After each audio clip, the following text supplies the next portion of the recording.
In order to determine the latitude and longitude of any given absolute location, there are a few steps that one needs to follow. First of all, if the question is, what is the absolute location of Mexico City? There is a very easy way to figure this out. First, we need to find the equator. If you look at this world map, you will note that 0 or 0 degrees latitude, lat is flat, is the equator. You need to determine which direction you need to move in order to get to Mexico City.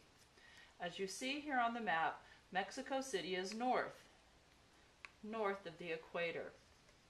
So as we move our ruler up, we see that it's somewhere between 15 and 30 degrees north latitude. So the first thing we've just figured out is that we're going to move north of the equator. The next direction we need to find is from the prime meridian. The prime meridian is here and goes through Greenwich, England. It's the imaginary line that cuts the earth in half. From here, we need to determine whether we're going to move east or west in order to get to Mexico City. As you can see from the compass rose, you need to move west in order to hit Mexico City. Now, it's hard to tell where that longitudinal line is because there's so much bend in the Earth's surface here. A good rule of thumb is to go to a more specific map.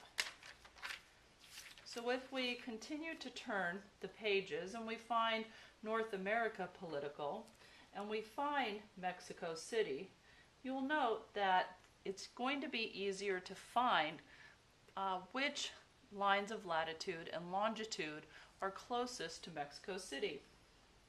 Again, we're going to find from the equator and move north.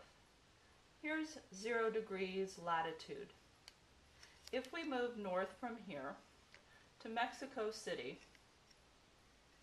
we're going to notice that here, between 10 and 20 degrees north, lies Mexico City.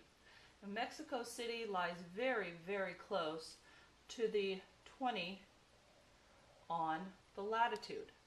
So what we're going to do is estimate, and we're going to estimate it around 19 degrees. In order to write that, we're going to write it over here as 19 degrees. And since we moved north of the equator, we're going to indicate that by giving the north sign.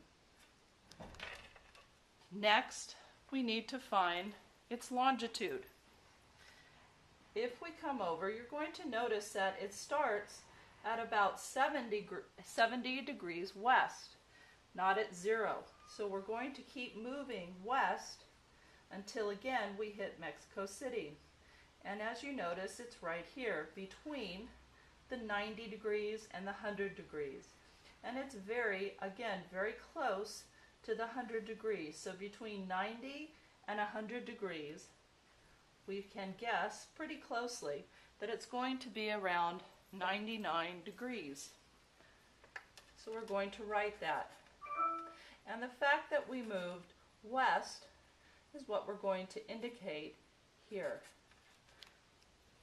And that is how you figure out latitude and longitude for a specific location on the map, known as, again, the absolute location.